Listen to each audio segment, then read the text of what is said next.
So that's gone live. Okay, thank you, everybody. First of all, welcome, Ollie, and thank you for taking part in this review.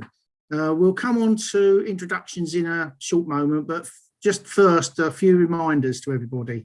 First of all, this is a public meeting and it is being broadcast. So please turn off your microphone and video and only turn them on if you are going to speak. Jen may put everyone on a mute if there is any feedback or background noise, so please remember to unmute when you need to. Please remember to raise your hand via the chat group if you'd like to contribute. Don't forget to unmute and use your camera when you're speaking. Please say your name before you start speaking. The panel and witnesses can now introduce themselves. So I'll start the ball rolling. I'm Councillor Malcolm Tullett, and I'm chairing the Overview and Scrutiny panel for Wellbeing and Finance. And this review is looking at the issue of blue badges. Can I go to my Vice Chair next, please? So, sorry about this. I'm just moving. Sorry, sorry about that. I'm dramatic. Sorry, I'm the Vice Chairman, as you hear. Thank you very much for coming, everybody. Thank you. On my list in order is next is Mary Temperton. Hello, wait a minute.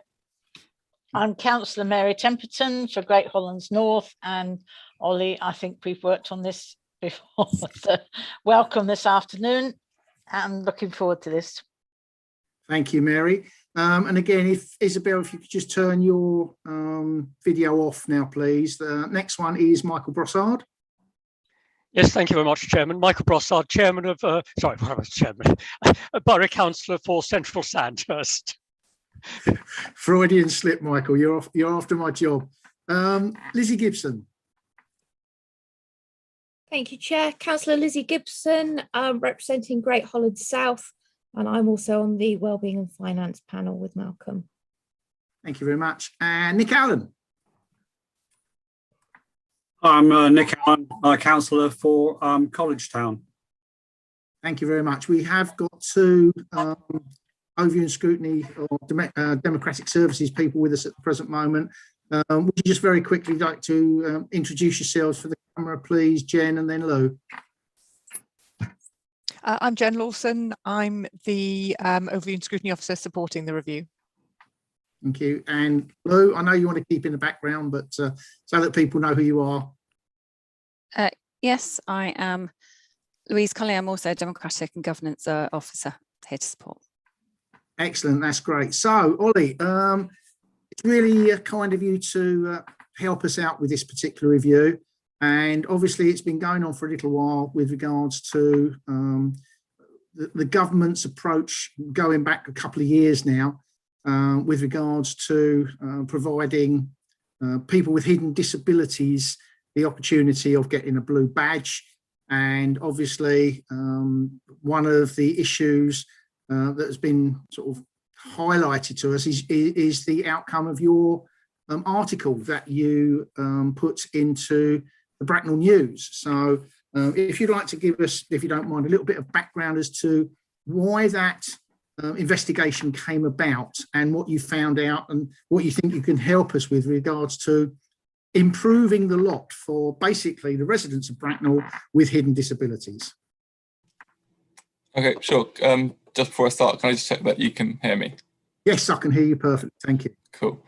Yeah, so this came about initially around this time last year, actually. It was by chance that I got in touch with a parent of a little boy who has special educational needs, who was refused a blue badge by Bracknell Forest Council after she had applied under the new hidden disability guidelines, which were introduced, I believe, in August 2019. So I spoke to her. I got her story. I asked her, you know, what her experience of the process was, you know, why she was told that she can have a blue badge for her son, all this, and I got a response from Bracknell Forest Council as well, which went into some detail about the explanation for why the family was refused the blue badge. And that kind of spurred some other people to get in touch with me saying that they'd had a similar experience. So I think in the space of maybe 2 or 3 months, I spoke to, I think, 2 or 3 more families. One of them was a family of 3, 2 parents who had a 25-year-old son who for 18 years prior had a blue badge, as he had special educational needs too. But it transpired that I think maybe around the first quarter of 2020, they had to apply for a new one, and they were refused, despite him having PIP and despite him having had a blue badge prior to that. That was another example. And then there were, I think, maybe 2 more examples. I think there was another example where a family was just flat out refused the blue badge despite applying under the hidden disability guidelines. And I think there was another example where a family was initially refused a blue badge for similar reasons, but in the end that was overturned or looked at again, and they got that in the end, which is beneficial for that family, obviously. But following all those case studies, I did wonder if there was perhaps a trend.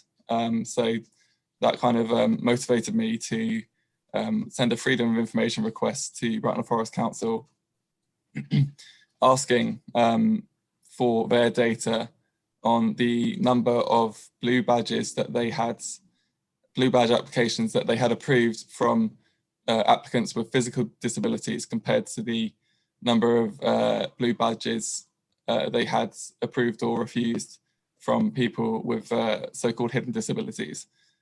So following the request, I did get the data back, and I think I also asked Woking Borough Council, and it was another of the Berkshire authorities for their data. I think it was Windsor and Maidenhead, just to compare. And I think the Bracknell Forest data showed that there were considerably more applications from people with physical disabilities approved than there were applications for people with hidden disabilities. So that showed a fairly considerable disparity. And I think compared to the other 2 Berkshire authorities that I was able to source the same data from, there was a greater disparity in Bracknell Forest than there was in those areas. But obviously that wasn't really an overall picture. I couldn't really say that Bracknell Forest has a glaring disparity compared to everywhere else, because I'd only had 2 or 3 other authorities to compare it to. So I got in touch with the BBC, and they have a shared data unit which is dedicated to looking into these big kind of data investigations. And I got in touch with them saying, I think I've spotted a little bit of a trend in Bracknell Forest. Would you be interested in taking this on and looking at the national picture? So that's what they did. It took them a little while. I think they asked as many UK councils as they could for their data on the number of blue badge applications they had a few approved and refused from physical disability applicants, and then the same for hidden disability applicants, and then worked out the percentage disparity and ranked them consequently. And I think in the end they got about 109 data sets from 109 UK councils. And I think once those were all ranked, Bracknell Forest came out as, I think it was 16th. They had the 16th highest disparity. I think there was a 43% difference in the disparity in between approving applications from physical disability applicants and approving applications from hidden disability applicants. And then as a result of that, the BBC did a kind of an overall picture story on their website, and using their data, which they made publicly available. I did a more localized story for Bracknell News, and I got a few quotes in there from charity figureheads, as well as a quote from Bracknell Forest Council, and one of the families who has been affected by a rejection in the past. So that's kind of the kind of latest update from me in my investigations to this in Bracknell Forest. I think I've done maybe one more story since the larger investigation was published, and that was just a case study. But that's kind of my story and how I came to be involved with this, really. Okay, sure. Thank you for that, Ollie. And obviously, I'm sure you'll appreciate we can't look into individual cases, but in regards, I have a number of questions, and obviously I'm sure my colleagues will have some questions as well, but the ones that are getting me at the present moment is, first of all, again, without disclosing anything of a confidential nature, do you have any anecdotal evidence, if nothing, or real evidence, with regards to how the individuals were treated, rather than just the sort of the statement it's refused or not? What was the actual? When I talk about process, there is another review going on with regards to the process, and we're aware of the Ombudsman's response with regards to the requirement for an appeal process, which has now been put into place. But the general, we're going to be talking to some of the people that did get them refused. But from your perspective, when you're talking to people, how did these people come across with regards to the statement that their hidden disability, on the face of it, wasn't considered either adequately or properly, or whatever the words were that they were using? I'll come to you in a minute, Isabel. Yeah. So obviously a little bit hampered by the pandemic last year, and I wasn't really able to get out and about around this time last year. But through kind of phone conversations and email conversations, I think there was a lot of dissatisfaction with from these families about how the council perhaps processed their requests and the level of communication. I know one of the biggest gripes that two of the families that I'm still in contact with was that there's not much explanation as to why their applications be refused. I think the kind of typical response they had received from rejection letters was that they didn't provide sufficient evidence, and I think the families in their communication to me have said that we don't agree with that. We've provided plenty of evidence from doctors' letters, video evidence, that kind of thing. So I think a lack of kind of sufficient communication is perhaps the biggest gripe. And I think perhaps because the guidelines were fairly new, August 2019, I think they were introduced. I think some of the families felt that they weren't getting a sufficient answer as to why their child perhaps didn't qualify for this blue badge under these new guidelines, when on the face of it these guidelines are supposedly there to support them, and I think they just led to quite a bit of confusion and okay. Before I hand over to Isabel and the other members of the panel, can I just drive down a little bit further into that one with regards to, in some instances, the fact you're turned down from an application is part of the process. There are going to be those that are successful, those that aren't. But with regards to, in another sort of form of words, expectation management, how were the applicants taken through the process from the start with regards to how I'm not talking about the process itself, but how that process would be administered? Were they given any, as far as you're aware, were they given any upfront information as to what might be the outcome? Did you have that conversation? I think maybe as I said, it started about a year ago that I started investigating this. So I don't think I might need to refresh my memory a little bit, but I think that the communication was limited, I think, in terms of how families could potentially secure one of these blue badges. And I don't know if they were supported too much along the way in the progress of their application in terms of being told what else they needed. I think as I said, it's not going to be so much the process itself, because the department itself is looking into that particular process. It's how the process itself was administered.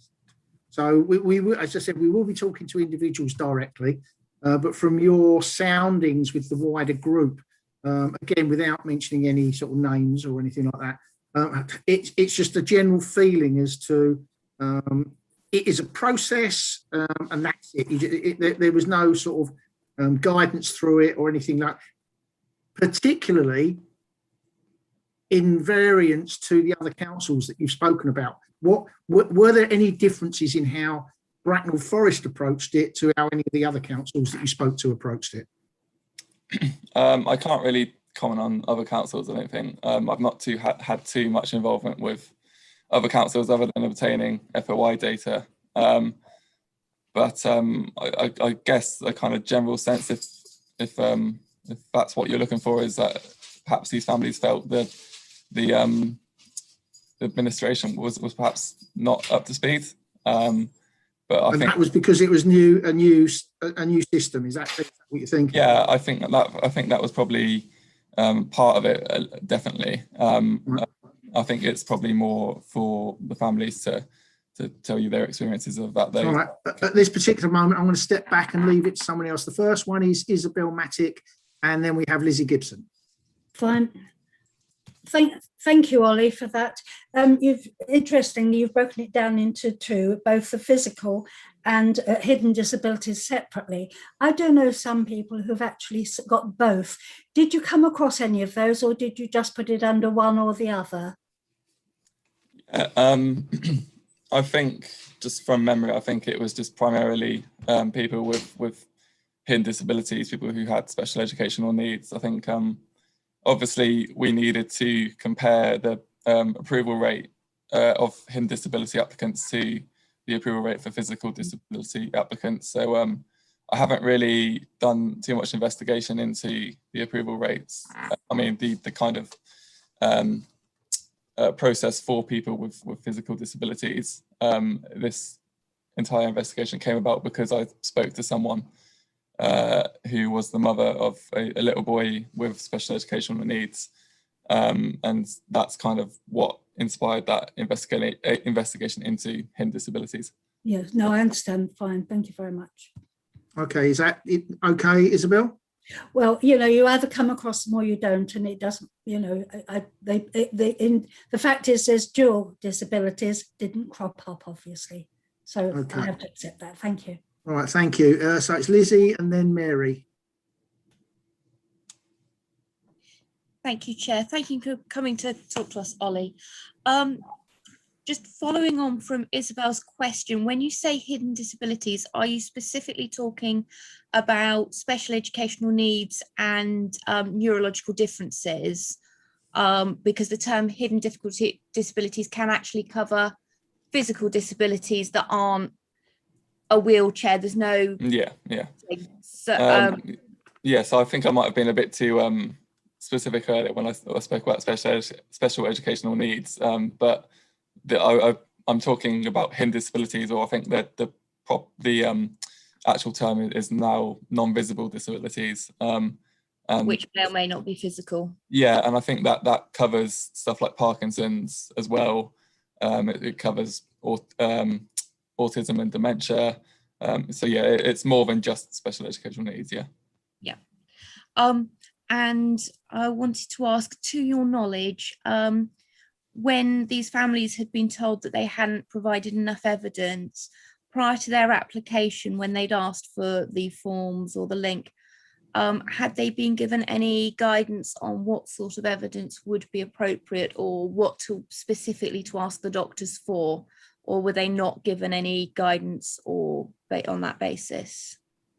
Yeah, I think they were given some guidance. I would have to check again just how much or to what extent they were given that guidance. But I think their kind of issue was that perhaps even when they provided some of this evidence and the application was still refused, they were perhaps at a little bit of a loss as to what more they could provide. You know, just speaking to some of the families who have been affected by this, I know that they've had some of their children have had you know, quite severe disabilities and had quite severe problems you know, getting them into cars and you know, just being able to get into town, and so they can't quite understand what more evidence they need if they're sending videos, if they're sending doctor's letters. You know, I think that's kind of where a lot of the irritation is coming from, I suppose. Do you mind specific on that, Lizzie? With regards to the people that have actually gone through the process, did you actually inquire as to would anybody have told you what the points base of their PIP was, their application for the PIP? Did anyone actually give you any idea as to what their score was in relation to the finding of whether they actually got a blue badge or not? Did you establish any of that? So I believe that only applied to one of the families I spoke to. To be honest, PRP wasn't really something I was overly familiar with at the start, and so that kind of became a little bit of a learning curve. Yeah, I think that's all right. I mean, if anybody's prepared to divulge that information to us directly, that would be interesting, because obviously there is a correlation, and we're just trying to work out what that correlation is. Mary. Hello, Ollie. Is it true to say that because this came in 2019, when it was a non-visible or then it was a hidden disability, the parents were pretty excited and they actually thought that this was going to make their life very much easier, because before that you had to have a disability to get the blue badge. So the legislation and the guidelines put out from the government did make everybody think that they were anticipating a very positive reaction, and it would make their life very much easier. Is that what you found when you were talking to them?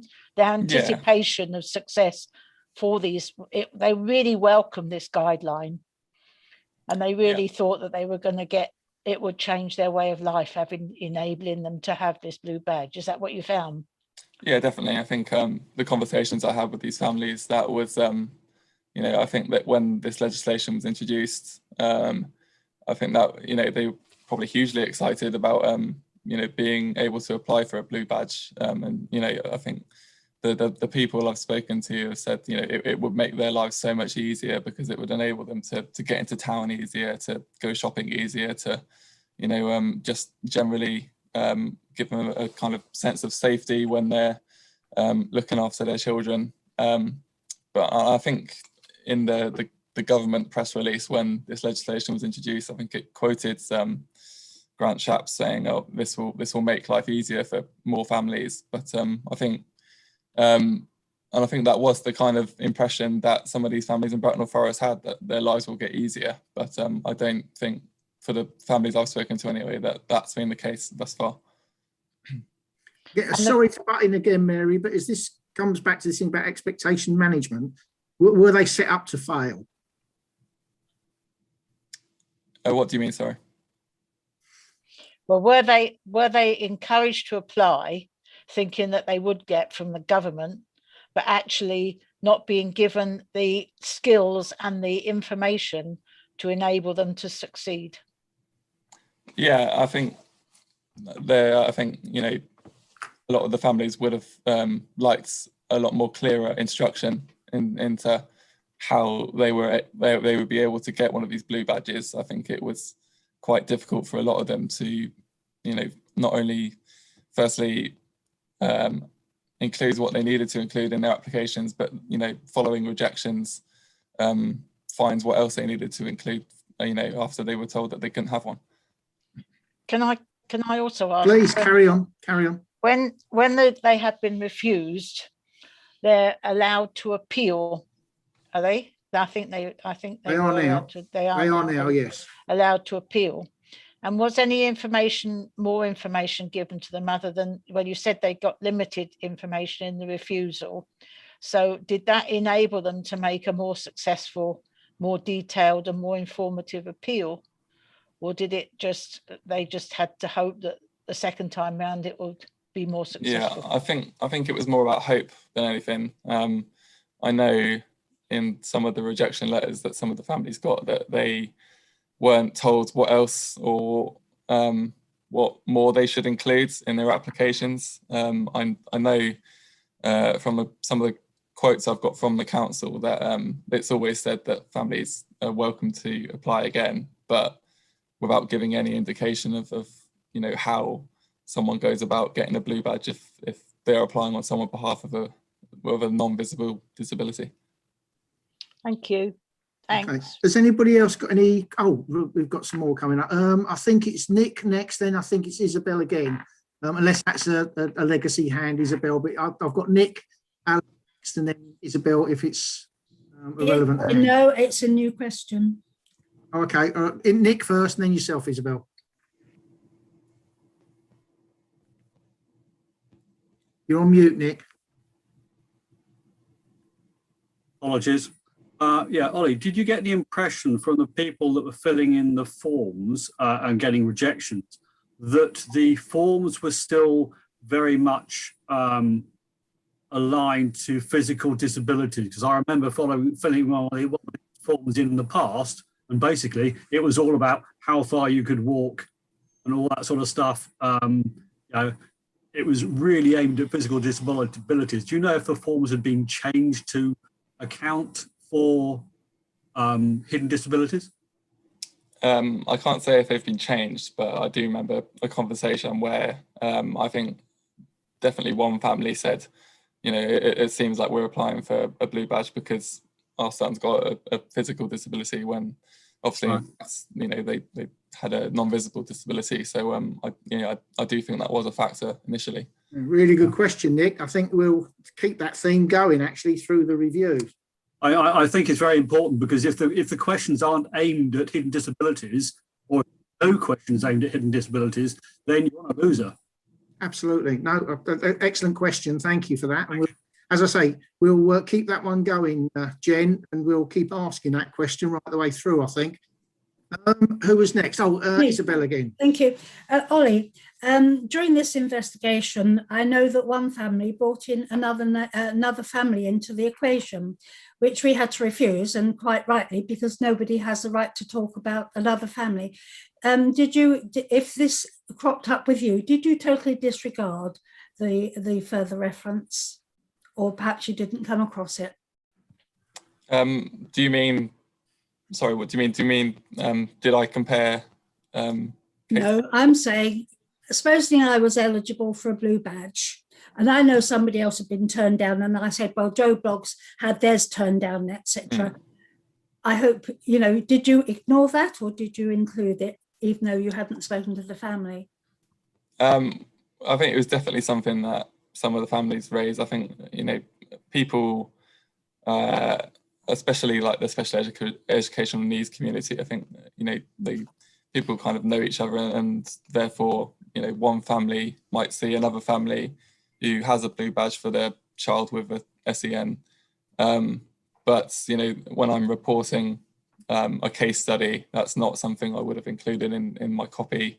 Obviously, I know that cases are assessed individually rather than comparatively. So it's not something I include in my copy, but it's something that I think the families brought up is noting that other families had these blue badges when they've been denied them. Well, I'm just referring really to their confidentiality being broken. Sorry, I'm not sure of the question. I think we're looking at whether or not. Yeah, I was talking information has been allowed to leak out, but I'm not sure that's part of the scope of this review, Isabel. No, I'm just, well, no, Ollie said he did a breakdown. I know somebody, a family revealed another family, which they should not have done so.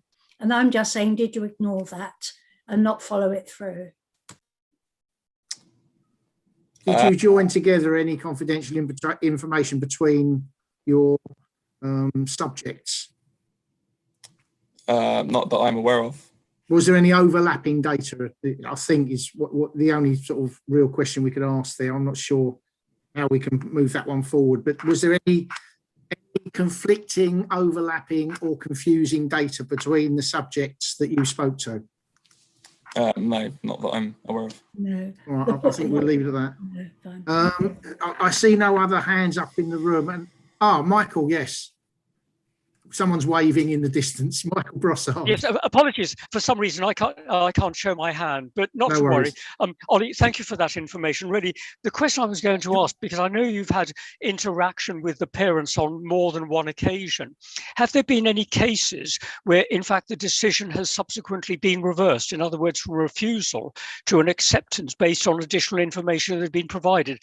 I'm trying to see some sort of statistical evidence that a referral has resulted in a positive outcome, despite the original outcome having been negative. Secondly, Ollie, were you also looking at those cases where people had had a blue badge previously and had been taken away from them, as opposed to those people who had applied for the first time for a blue badge because of a hidden disability?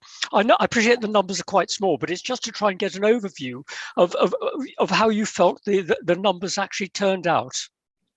Yeah, I don't think that the data either that I collected or the BBC collected would reflect either of those scenarios.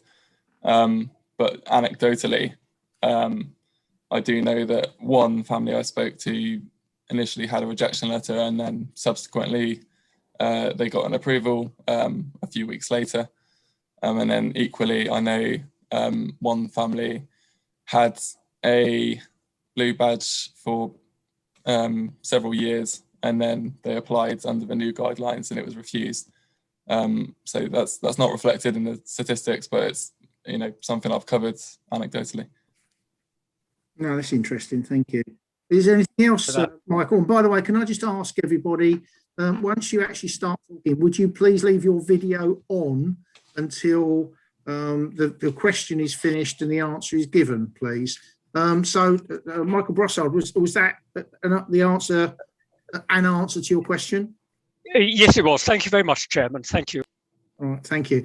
I've got Lizzie Gibson's hand. Well, first of all, Ollie, I know we said we'd only keep you for half an hour, but we tell lies. I hope you're not in a hurry to get away, but I'll try and wrap it up in a short while anyway. So, Lizzie, have you got another question? Just a quick one from me.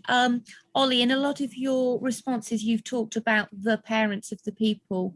In terms of the case studies that you've covered, have they been exclusively families where a parent or carer has applied on behalf of a young person or an adult with complex needs, or are any of them covering people with hidden disabilities who were applying on their own behalf rather than someone they care for?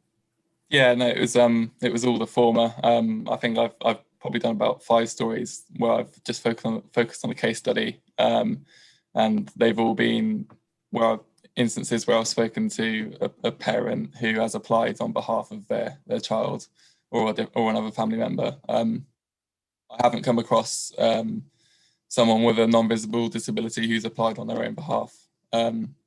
It's more common in my experience that it's been the former. So again, following on from just the word parent, are we talking about carers in the wider sense? So everyone that you're aware of always had a carer with them or making the application for them? Yeah, that the people I've spoken to, they've always been the parent or carer of the person they're applying for. Okay, can we come back on that, Lizzie? From that, yeah. So given on, we're all aware that we remain parents throughout our life. What sort of proportion of these parents are of offspring over the age of 18 as opposed to children under the age of 18? It's a good question that is unfortunately not reflected in the data, but it's, speaking anecdotally again, there was one family I spoke to where they had applied on behalf of their son in their 20s, and then the rest of them were applying on behalf of their children who were all in their youth. Okay. Thank you, that's helpful. Is there anything else that anyone, I mean, I'm sure we could come up with lots more questions, but obviously Ollie needs to be getting away. I can't see any other questions there. So what I'm going to do, Ollie, is it's a bit of a strange one for you, because normally you're reporting these events and now you're part of the event. So is there anything you'd actually like to say to sort of guide us both objectively and subjectively? Is there anything that you think we should actually be aware of? Not anything you should be aware of, but I think I know that the families I've spoken to have made a lot of representations to me in the past, and I know that you are going to be speaking to a few of those families. So I think just as long as they get to have their say, then that's obviously great for your review. Excellent. No, it's been really helpful. Thank you very much, Ollie. And obviously you came first because you were the one that sort of, if you like, set among the pigeons, if we put it that way. The next stage of the process, we will be interviewing other people. We're taking more witnesses. The actual date, I believe, for our final, not our submission, but to formalise our recommendations, if there are going to be any, I believe is the 4th of May. Is that right, Jen? I was hurriedly checking my calendar because I knew that question was going to come my way. I think it's the 12th of May, isn't it? Yes, 5 o'clock Wednesday, public Okay. recommendations. Yeah, and we have got to get it in place by the July meeting of Overview and Scrutiny. So about a month or so away, Ollie, and there'll be a report flowing from this. All I can say is basically on behalf of the panel, thank you very much indeed for your time and your evidence. Thank you, Ollie. Absolutely. Thank you for having me. Yeah. Thank you. Yep. Thank you, Ollie. Thank you very much. Thank you. Bye. Would you just like to tell us when the live streaming is ended, please?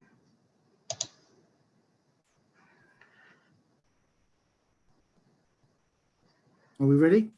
Yes. Okay. Right. Welcome to Melanie and Gavin, and thank you for taking part in this review. We'll come to the introductions in a moment, but first a few reminders. First, actually, before we even start that, has anyone got their mic still on? There's a lot of background. That's better. Thank you. This is a public meeting and is being broadcast. Please turn off your microphone and video and only turn them on if you are going to speak. And from the first one, when you do turn it on, can you leave it on until you've asked your question and you've received the answer? Jen may put everyone on mute if there is feedback or background noise. So remember to unmute when you need to. Please remember to raise your hand in the Zoom chat if you'd like to contribute. Don't forget to unmute and use your camera when you're speaking. Say your name before you start speaking. So I think we all know each other, but for the benefit of members of the public, can we all just go around the room and introduce ourselves, please? So my name is Malcolm Tullett. I'm a councillor for Old Bracknell and I'm chairing the Overview and Scrutiny panel for Wellbeing and Finance. And today we are looking at the blue badge issue. And I'll move on to my Vice Chair, Isabel Mattick. Sorry, thank you. Sorry, good afternoon. I'm Councillor Isabel Mattick. I'm a councillor for Harmons Water, and it's a privilege to be a Vice Chairman of this committee, and thank you very much for coming. Thank you. Okay, thank you. And I'm going to take people in order that I'm seeing at the present moment, councillors first. So the next one on my list is Mary Temperton. Hello, I'm Councillor Mary Temperton, Councillor for Great Hollands North, and also on this overview and scrutiny panel. Thank you very much. Michael Brossard. Yes, good afternoon. Vice Chair, I'm convinced of that. Michael Brossard, Borough Councillor for Central Sandhurst and a member of this overview and scrutiny panel. Thank you, Michael. Last but not least, Nick Allen. Yes, my name's Councillor Nick Allen. I am Councillor for College Town Ward. Okay, thank you. I'm going to go to our Democratic Services officers next.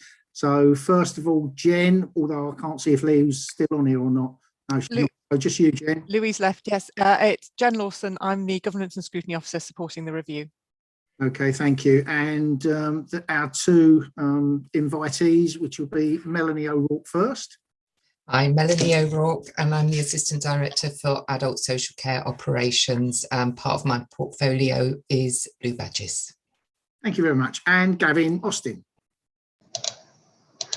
My name's Gavin Austin and I'm an Assistant Team Manager in Adult Social Care, and I'm one of the managers involved in overseeing the Blue Badges. Excellent, thank you very much. And before we get started, we have a presentation. I don't know who's going first, but I'll leave that up to you two. But just for everybody's awareness, we've just been speaking with Ollie Cyril from the Bracknell News, who mentioned a few things with regards to some generalities of what was going on and some research that he'd undertaken that suggested that Bracknell Forest Council were quite a long way down the list with regards to variances between blue badges awarded to people with physical disabilities and those with hidden disabilities. And we were the 16th highest, but hoping that we're going to put into context, and I'll hand over to whoever wants to start us off. Melanie or Gavin? Sorry. Thank you very much, Chair. So I've got a short presentation to provide some of the context. So we'll start with that, and then Gavin's got that specialist knowledge on the technical areas, and it'll be, I think, a rich conversation to have some of that. So, Jen, are you able to put the slides up? Yeah, I'll please? just cue those up now. Thank you. But firstly, I'd just like to, really thank you for the invitation. I think this is really timely to be discussing blue badges, obviously with the context of the report and the information from Ollie, but also for our own internal departmental review as well, which I'll briefly talk about in my presentation. Just to let you know that the panel are aware of the review, and obviously we're aware that that would be looking into process specifically. So we're concerned about outcomes and, for want of a better word, expectation of the people going through the process. Okay. Over to you, Melanie. Lovely, thank you. Can I have the next slide, please? So, obviously, you've had some time with Ollie prior to our session with you, and so what we've done is had some analysis of the data that was available. Obviously, this came about from a freedom of information request that went through to councils, and so we've done some analysis about the context for Bracknell Forest Council. So it was approximately 1/3 of all of councils, it was 73, provided a full response to the freedom of information request. Bracknell was one of those. So a third, so the context is taken in light of a third of responses being full responses, being able to provide that full data. So the data reflects the first year. So the period of the freedom of information was the first year of the new guidance that was introduced in August 2019. And this was specifically when the guidance for hidden disabilities came in. Prior to that, there wasn't the blue badges was only for physical disabilities and not hidden disabilities. So that is a very new thing that's come in since that point. And it's also worth noting that the total number of blue badges applications Bracknell Forest Council receives is in the lowest 10% nationally, and that reflects the small population that we have in Bracknell. Can I have the next slide, please? So in terms of approval rates, as I mentioned, 178 councils provided information on overall approval rates, and there was an issue about those that provided the information for hidden disabilities. So in terms of where we sit within that, Bracknell Forest Council awarded blue badges in approximately 78% of cases, and that's just below the lower quartile of blue badge approvals, the average council being at 83%. For hidden disability applications, there was 116 councils provided information on the approval rates. Bracknell Forest provided blue badge for hidden disabilities in approximately 35% of cases, which is much lower than the overall approval rates, but there are no targets or specific guidance that we have to have because each population is very different. So it wouldn't be a case of that's what our approval rates are, but it's not that we should be at X or Y, that is the rate for this area. And with blue badges for hidden disabilities being an extremely new area, you know, there is that sense that it's new for the public as well as new for the organisation to administer. So the pattern across for awarding, we're in a lower percentile for both physical and hidden disabilities. So we're just slightly lower, but that does show a consistency in the rigour of the way that we apply the guidance. And in your pack that you were given, that I believe you've got the guidance that we adhere to. One of the reasons for that may well be that we have a very rigorous process. So some councils, it's a desktop exercise only, not carried out by experts, practitioners, and there is more room for variation. We have people that have technical expertise looking into each application where it is not a default blue badge. And therefore, because of that extra knowledge and extra ability to understand different conditions and so on, that may have an impact. So can I have the next slide, please? So there's some additional insights in terms of, out of the 122 councils provided enough data to calculate that overall proportion of applications that were under the hidden disability criteria. Bracknell Forest Council had the third highest proportion, which was 12% of hidden disability applications, and that was after Oxford at 19 and Northamptonshire at 14.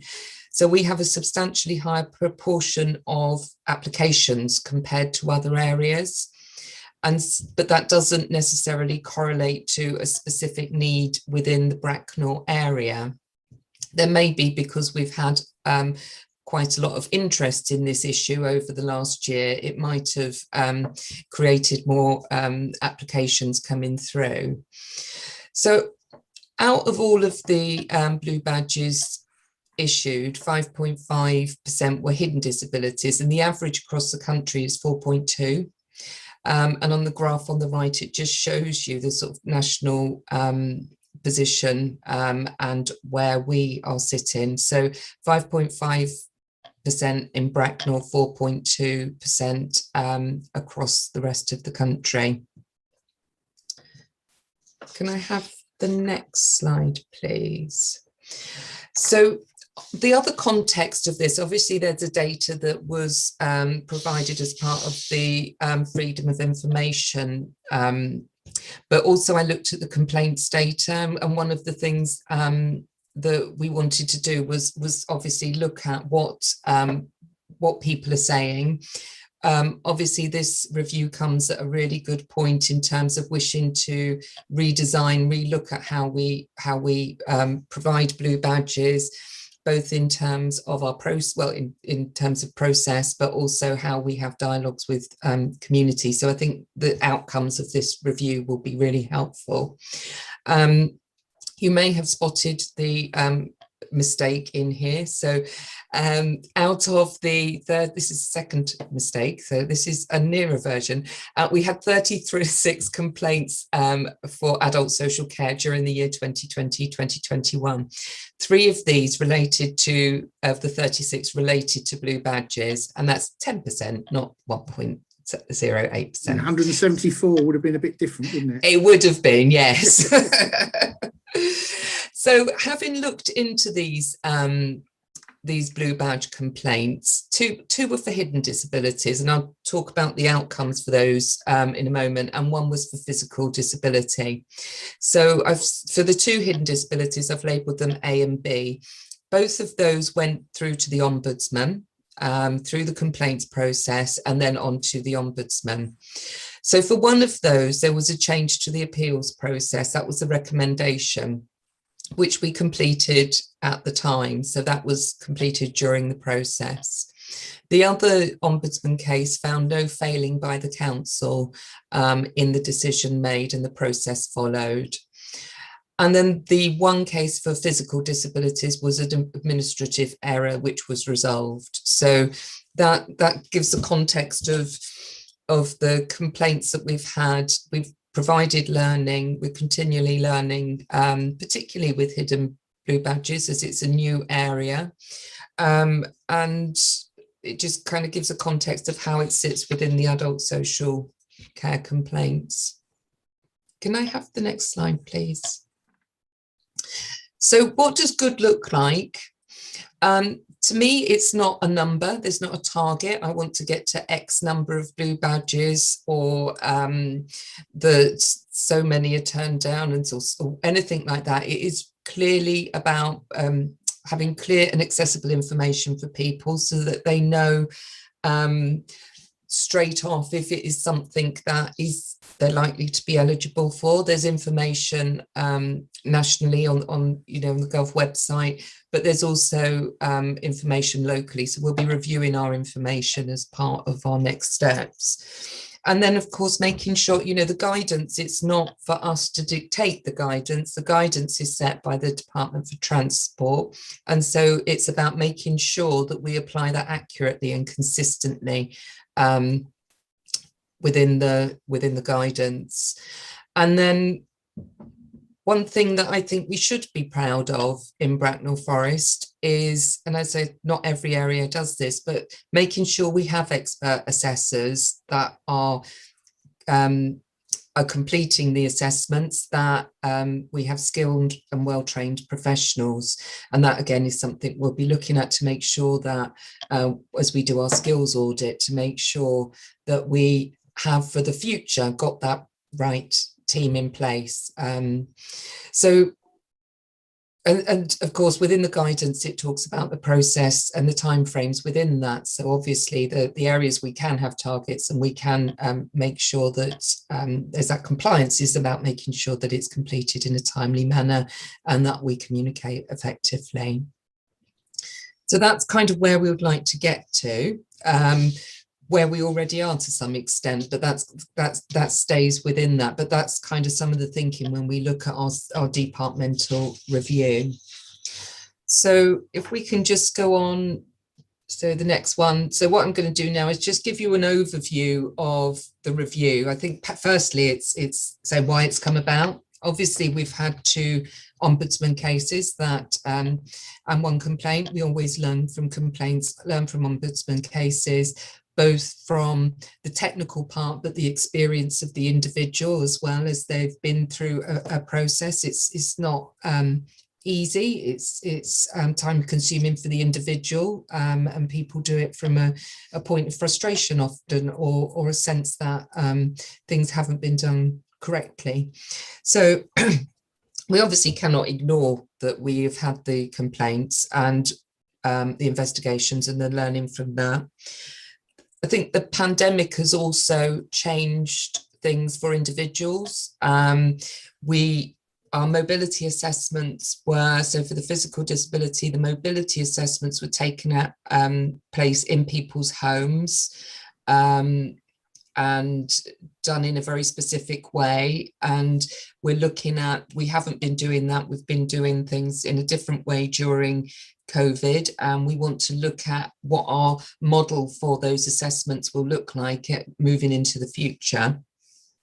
And then from a sense of automation as well, we've seen, you know, we're all on Zoom, there's Teams, there's all sorts of things, not talking about that from the perspective of the people that need mobility assessments and so on, but from the point of how can we automate what can be quite a sort of a paper process trail to get to an application. How can we streamline our processes internally so that we can make sure that we're doing things in that timely way and using the technology to our best advantage?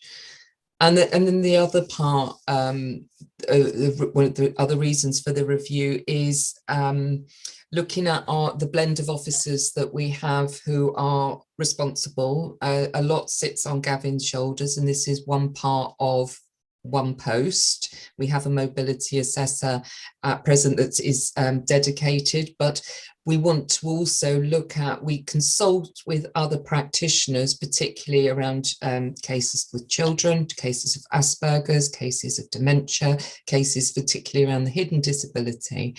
But we want to create more of a blend of sort of ownership of that part of the process, that decision-making process as part of the review, so seeing how we can do that. So the next three slides just give a very high level sort of overview of the project that we have just started, and there will be timeframes. So thank you.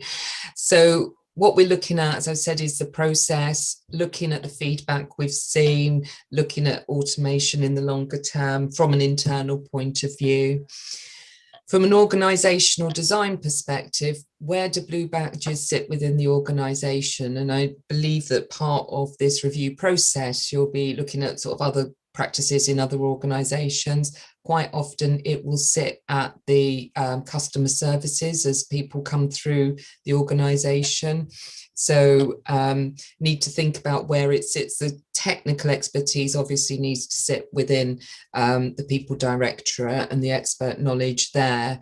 But you know, where is it best for people to receive that interaction with the council for blue badges?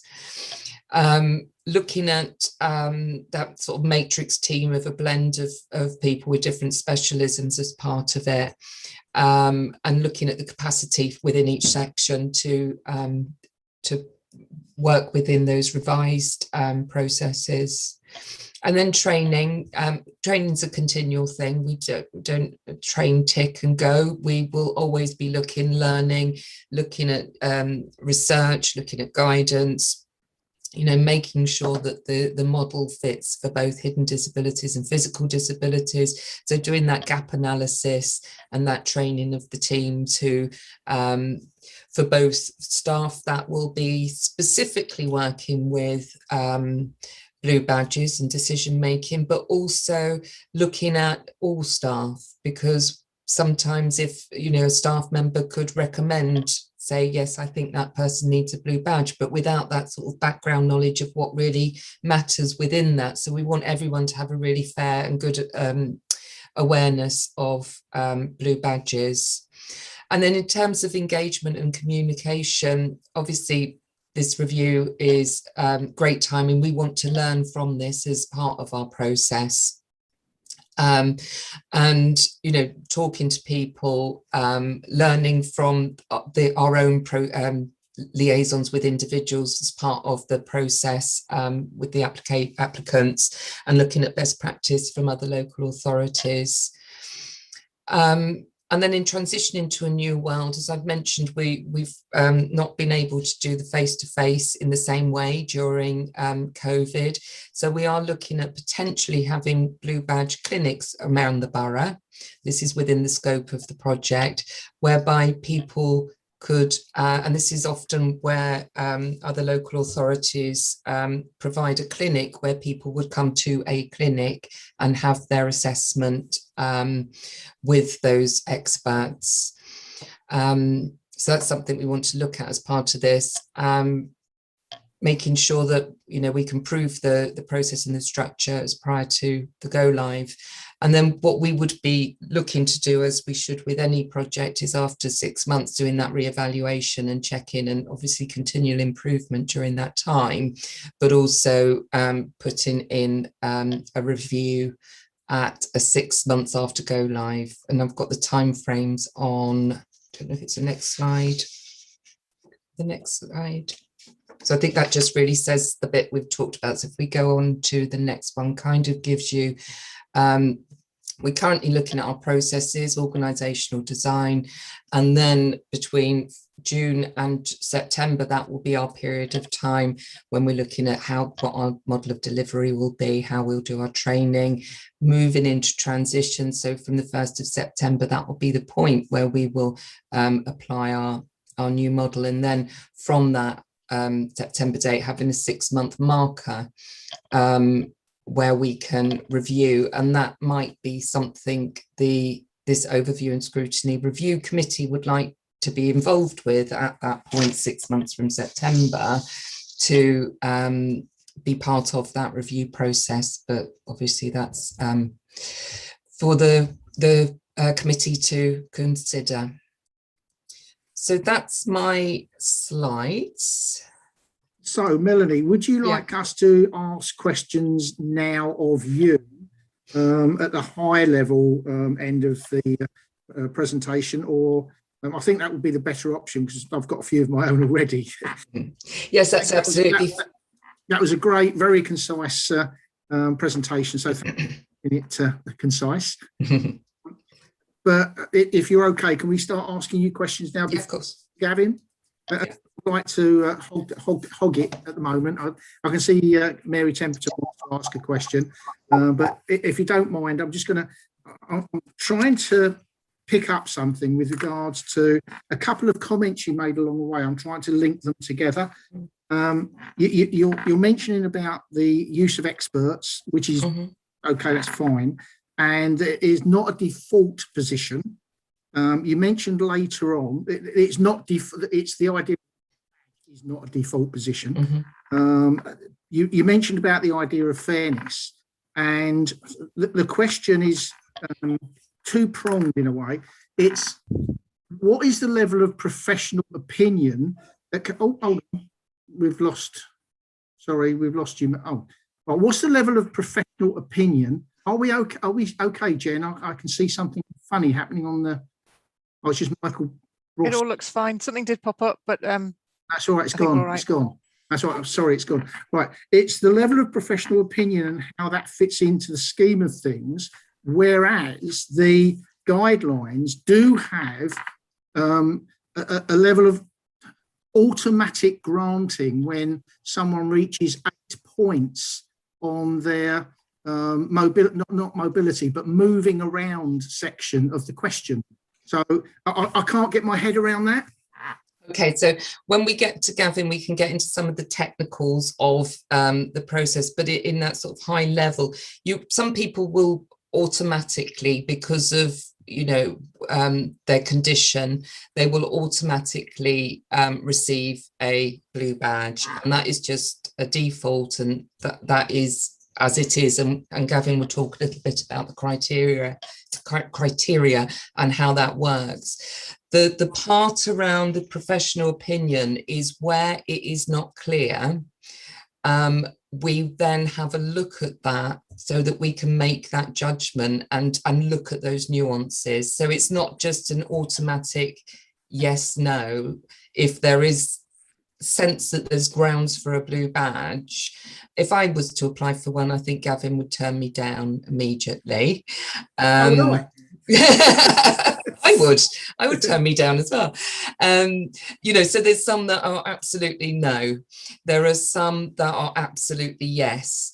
And there are some that are more in that grey area. And that's where we're looking at that professional opinion.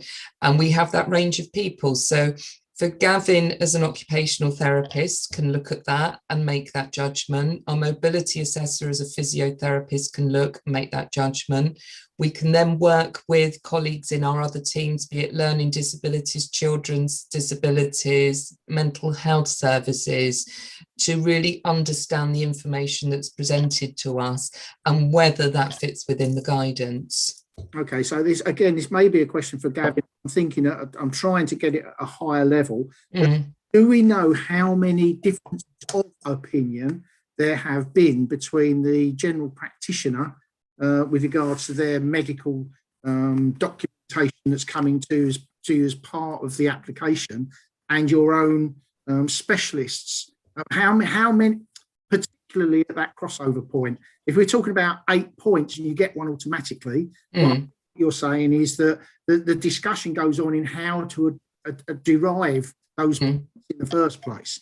Okay, so if the general practitioner is 100% certain that they've got 10 points, they provide all the evidence to support the 10 points, and then the council's expert comes in and says, no, you've only got 6 points.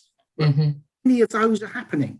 So I wonder if this would be a good point. Oh, well done, Gavin, coming in at that moment. I think this might be a good moment for you to come in, Gavin, if that's okay, Chair. Fine. Yeah. I thought it would be for you, but if Gavin's better to answer that, then fine. He hasn't had a chance to speak yet, though.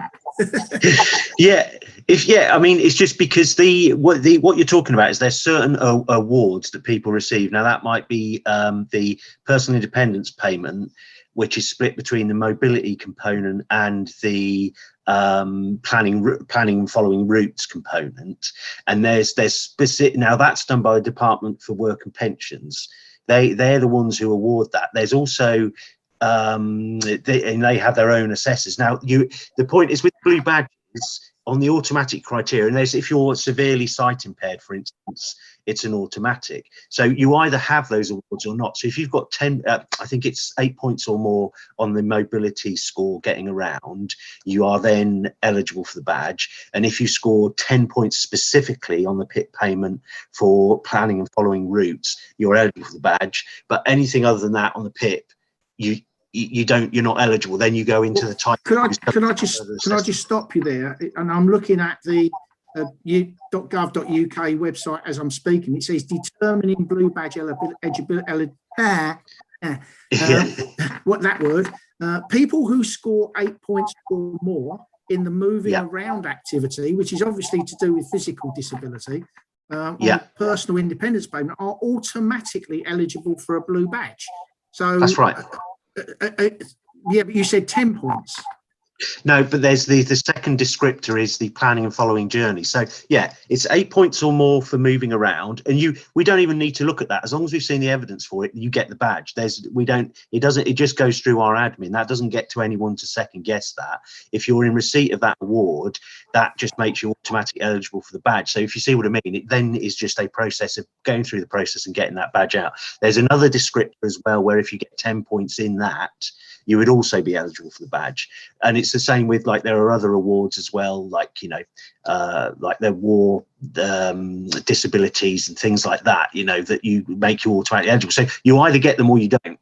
And then if you do have them, that's automatic. We don't second guess it. We don't look any further. If you evidence that you've got that a concession award, if you like, that's it. It just rolls through the system. We issue the badge. Okay, so how does that just? I know it's a technical question. I just can't get my head around the idea. I mean, I think one of my colleagues has got a question specifically on this later. Is how can we use the PIP questionnaire with someone who's got autism with regards to moving around?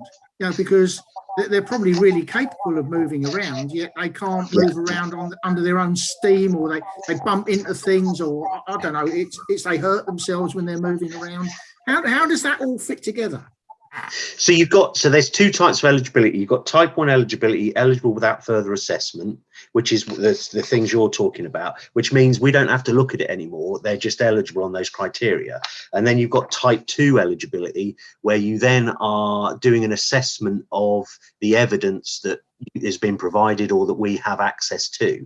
So the type 1 eligibility, so I've got a list here. So receives the higher rate of mobility component disability living allowance, receives mobility component PIP 8 points or more, she's registered blind, severely sight impaired, war pensioners, mobility supplement. So they are de facto, you will just get the badge as long as you've got that award. That's it. We don't then use that we don't see that PIP assessment of mobility. We don't see that sits with DB. But if people aren't eligible on the automatic criteria, then it would be going to the type 2 eligibility, where we would then have to assess the information they're sending in along with the evidence. Okay, so just to clear that down, if they go through the standard PIP approach and they meet the criteria, they're not separately assessed. No need. They just so you take the GP's statement as read.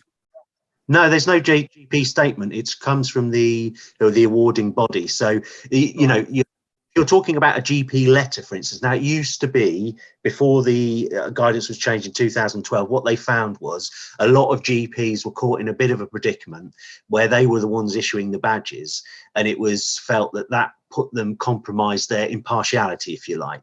So specifically under the new guidance, that was GPs were taken out of the process.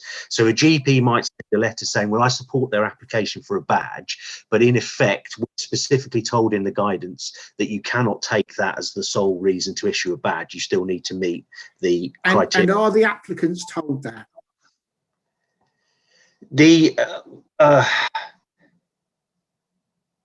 Yes, I mean, mean we've heard evidence that there's a lot of medical opinion and evidence coming in, including that from GPs. So if that's academic, why are they being put to task to actually go and get it? So no, but it's all relevant, because often what the GP letter does is identify a diagnosis, and you still need that. You need to see evidence that somebody's got an enduring, a substantial disability, and that GP often can say, yes, this person has, autism, arthritis, you name it, and that's where that's quite useful. But apart from, obviously, the GPs don't necessarily know about the mobility side of things and how it affects it, because the blue badge is specifically about the difficulties people get into whilst walking between a vehicle and their destination. So that's what the sort of evidence you're looking for is about just how their disability affects them in that process. So just to pin you down one little bit, and I know that you'll probably know the case I'm talking about, but without mentioning any names, if someone is frightened to go out into a public space without someone to look after them, and there's a real fear, and it's proven that there's a fear, and now that person is kept indoors because they can't get out, would that actually fit the criteria? So they can move, they can walk. It all depends, so it would have to be associated. We'd have to see that evidence about how that's associated between walking. So, and almost it's like, well, what difference would the blue badge make to that situation? You've also got to consider is, what we would, if they had a mental health professional, for instance, involved in their case, you would be having a discussion to them, is this in their best interests as well? Because I don't know the particular case you're talking about, but they might be them on sort of trying to deal with this in different ways. It's to do with claustrophobia and the proximity of other people and vehicles. So I can't say without looking at the details, but you might have, so say you've got a clinical psychologist is working with that person and they've written a report which is around behavior and the troubles they're having. We have a form that we might then, and that person submits them and says, oh look, this is somebody, Dr. such and such, that's involved in my care. We would then say, oh good, we've seen their report you've given us, but none of it relates to what we're looking for. But actually what we can do is we've got a form which asks specific questions about how this relates to their walking between a vehicle and the destination, which they can then fill in, and we can then say, oh look, we've got that insight, and that professional then can tell us their thoughts. So and then if for instance they were saying yes, most of the time this is a big issue for them, it's causing this distress, then fine, that's we would badge. All right, thank you, Gavin. I've sort of dropped you in it there. So what I'm going to do is go back to the questions for Melanie, and I'll come back to you. We'll come back to you in a minute. But so sorry about that, Gavin. That's okay. First question up is Mary Temperton, and then Isabel Matic, please. Thank you, Melanie. You said you would one of the things you're looking at is setting expectations with applicants. Now, this was a new. Well, you know, I was involved in this as well with you, and this was new, and it's not surprising that we've got a higher percentage of applicants with parents with autistic children, to be honest, because Bracknell, like other new towns, not sure why, and there's a lot of research going on this, has a higher percentage of autistic children. So that is one of our areas. So it's not surprising for me that lots of parents saw this as a real chance for them to improve the quality of their life if they got a blue badge. So it's also the setting the expectations I'd like to know about, but also when they you've also said that they were clear and accessible information. So how does that information help a parent that has, and mainly it is the parents I'm talking about, really know that, well, this is, no, I'm not going to get one, I haven't got any evidence of that, or yeah, I can get one, this is going to be good for me, setting the application, but also not just guidelines, but do you put in detail about the depth of that information that they need to supply, please?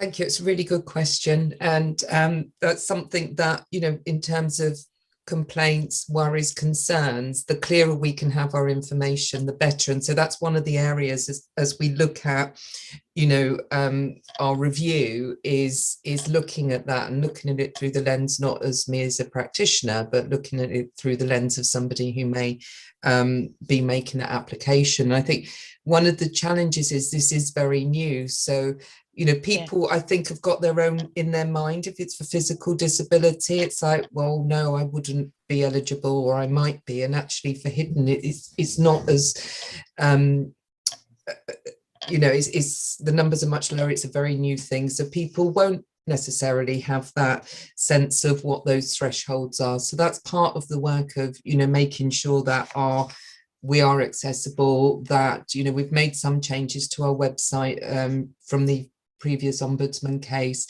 but we need to make sure that we are clear, because by setting expectation, it's, you know, we don't want people to go through something that's really challenging thinking I'm entitled to this if they're not going to be. So the more we can provide, which is really clear information, you know, we definitely want to do that. And do you sort of give the depth of evidence that they need to provide? So this is Gavin and I were talking about this yesterday, because it's really hard. So for hidden disabilities, we have had cases of, well, if I go and get an independent therapist report, or if I get an independent X, or if I get all of this information, will you relook at it? But if you are already, you'll be eligible, or if you're already in receipt of services and support from a range of people. So it's really difficult to say what evidence, but we can look and see how we can, you know, these are the sorts of things we would expect if it was, you know, that there was a multidisciplinary team involved to support the individual. Or we can't be specific because everybody's condition is different and people are going to have support from different experts, but we can look at, you know, the sorts of things that would support the application as part of that process. And they're told that when they apply. That's what yeah, so it's in the guidance, but the guidance is very technical, but that's what we want to get to have that real clarity. So we've updated our website based on the information and the outcomes of the ombudsman cases, but there's still more work to do, particularly around this issue, which is quite knotty. Can I just also ask, if they're refused, they are able to make an appeal? Yes. And do they get information in depth of why they were refused, and also information in depth of, if they are to make an appeal, what new evidence and extra evidence was missing in the first place, which might be beneficial if they made an appeal? So we have improved again. It's been one of our learning pieces in the last year. We've made them much more specific, the detail within the refusal letter to explain, and within that it should give an indication to the individual that this is the things that we would expect, because these are the things that are admitted from the application. Okay, thank you. Thank you Before we go on the same subject, Melanie, what were the changes to the appeal process? Very simply, just a quick overview. I mean, wasn't one, so you put one in place, or was there something wrong with the original one? It was more about the language we were using, I think, more than anything. So people could, you know, put it through as a complaint. So we would take it through the complaints process. And what we've done is made it much more clear for people that we were doing the process, but we were calling it a different thing. So now we have it as an appeals process, so that it's language that people feel comfortable with. Right, so it's literally about a communication it's communicating process. Yeah, and I think that's one of the real key things out of all of this, particularly for hidden disabilities. It's about being a new thing. As you've heard Gavin sort of explain just part of it, it's not straightforward. So I think that's definitely one of the areas that, you know, needs to be on our development plan for the department. Sure, and I think it's also, before I pass on to Isabel, it's also about people get the view that the computer, it says. It's that sort of David Williams type approach to things, where we have a process, therefore, okay, well, hold on a second, the process has just turned out rubbish. There's rubbish in, equals rubbish out. I'm not suggesting that's the case, but that's the sort of general assumption with regards to the word system or process. It's the human aspect to administering the process. So if that's something that you're taking on board already, then that's absolutely great.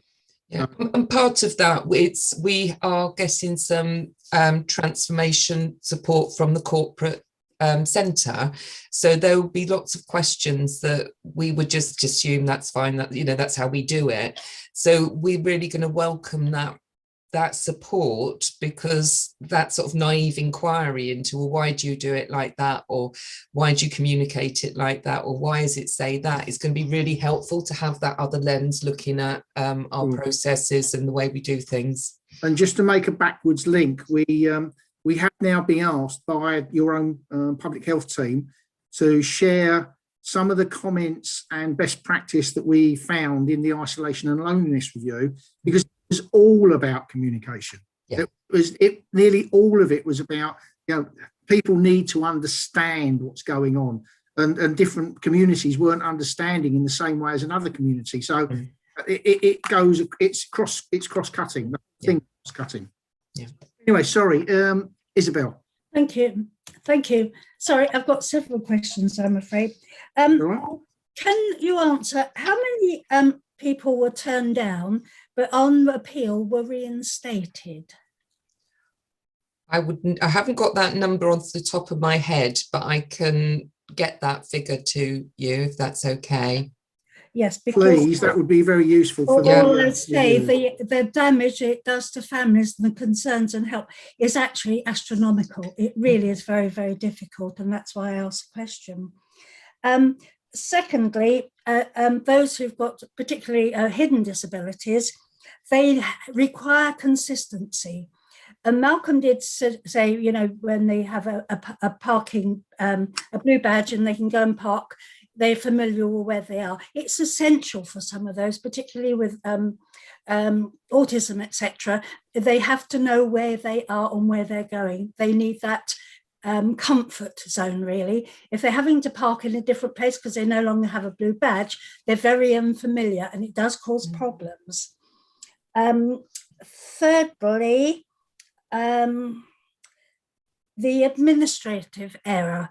Mm-hmm. Surely there has to be, before people are advised, surely they should be checked to see if an error has been made. So in regards to that one, it was about a renewal. So we send out renewal letters. Not many councils do. Mm-hmm. And that is something we're going to have to review. It was sent out to somebody who had passed away. Yeah, no, fine. So it was part of our process. We've always had that. Just a reminder, your blue badge is coming up for renewal. But the error was it was obviously we do as many checks as we can, and it was just an unfortunate. Well, we all make mistakes. I appreciate that, but because I know some of these people who had turned down and then have them back.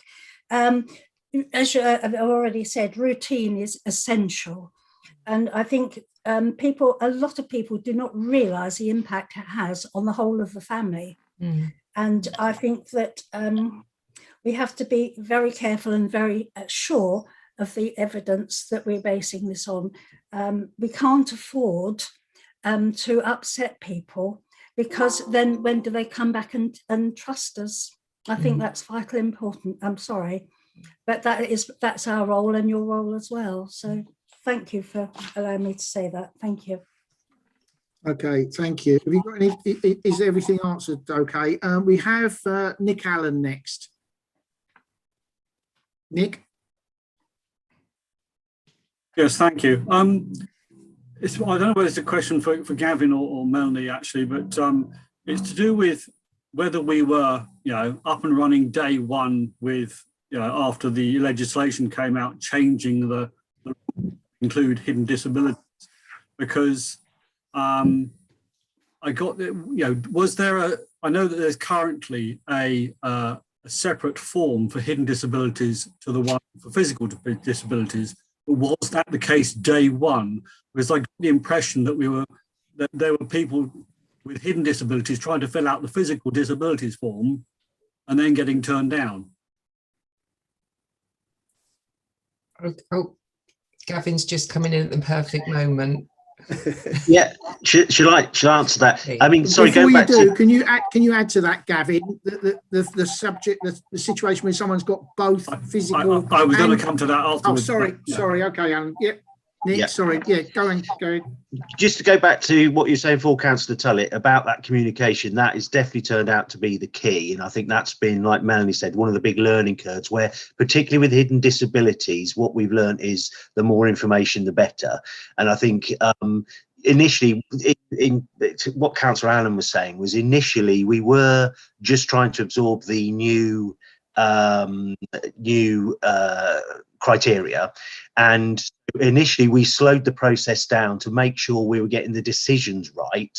We did a lot of talking to other professionals, we did a lot of contacting other departments just to try and get a feel and get to standardize and make sure we were doing the right thing. And I think, and initially I know a lot of people were sort of not complaining, but concerned about what the delay was about. But I think that part of that was trying to get our ducks in a row. So I mean, you can look at that in going back to what you're saying about the reviews, or because the guidance says about calling them reviews rather than appeals, because in effect that's a more accurate way of what's going on. We were doing reviews, we just weren't communicating that in the right way, and that's part of what the LGO was saying. So that side of it has improved no end. So going back to Councillor Allen's point about were we sort of caught out by it, it wasn't so much caught out by it, it was just I think initially it just took a lot of research and a lot of toing and froing just to work out our interpretation and how we were going to use this criteria, if you see what I mean. To be fair, it's quite, it's a lot more, not strict, but it's quite, the guidance is quite clear. It's not like you can have much subjectivity with it. But initially with that is as you work through it as a team, we then started to get the ideas about how to do this better. As we were getting feedback from people, the applicants, we were then able to incorporate these into the system. So it was definitely a work in progress, but I think the point was we definitely took our time to make sure we were getting decisions right, because I think that we certainly felt that would cause more problems in the long run if we didn't, which made us a bit slower in the first place, put it that way. But did we have a separate form for hidden disabilities day one, or did that come later? Do you know what? I think it possibly came later, but I really can't remember. But It's just that the anecdotal stuff we were getting from Ollie was implying that these guys, the parents are really pleased about the new legislation. So they were in there day one putting applications in and being turned down because the forms they were filling in were totally inappropriate. So that might have been lost in the midst of time now. So no, but we wouldn't. There was no data to back that up. Remember, that was anecdotal.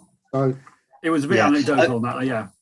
That's not the way we would look at them, because even if somebody filled in the old form, say, and quite clear they were talking about a problem which was a hidden disability, what we might well have done is gone back with more questions to say, I'm terribly sorry, could we have a bit more detail? We wouldn't have just said, oh, great, they filled in the wrong form, we can reject it. It's just, I think initially, just accepted. Sorry, I can't answer that, but I can't quite remember when it came in, but it was just clear we had a different set of questions to ask, for a hidden disability, a bit more specific to that. So, it wasn't too long, but nobody would have been penalised for that, because we'd have just gone back and either asked them to ask a different set of questions or sent that the hidden disability form, for instance. Okay, thank you for that. So now that we have two forms, what do we do when someone presents who have both physical and hidden disabilities? So it's quite clear again in the guidance, you have to take them in the round. So it talks about people getting into difficulties more often than not. So you have to add them together in a way, what it specifically says. So if somebody has a physical disability that affects them, say, 26% of the time when they're walking between a vehicle and their destination, and they also have a hidden disability that affects them 25% of the time, but separately to the physical disability, you can effectively add them together and go, well, 51% of the time they get into difficulty, whether it's a physical or a hidden disability, whilst walking between a vehicle and their destination, and therefore they would be eligible for the badge. But individually, but what form would we send them? Both? No, that would come. So quite often, what's happened is people have actually applied on the hidden disability form, and when we looked at it, you could say, well, they're not actually eligible on this one, but I can see they've got a physical disability that actually means they would more likely be eligible on that one. And then we would go back to them and say, okay, look, we just need more information. It's usually better, and whether we'd ask them to fill in the whole form again or not, it's usually case by case, or we might just refer them for a mobility assessment to say, well, actually, you're applying because you've got, say, a diagnosis of, I don't know, anxiety or depression, but actually you've also got arthritis that is severely affecting your ability to walk. So we would pick up on that. Again, we wouldn't penalise someone just because they hadn't, filled it in. But of course, if they don't tell us about the physical disability, we've got no evidence to suggest they have it, that wouldn't happen. We would just say they didn't meet the criteria on the hidden side, then yes, they would be, and that would be for them. They could then send in the evidence, say, well, actually, I'm really struggling because of a physical disability as well, and we would just look at that separately.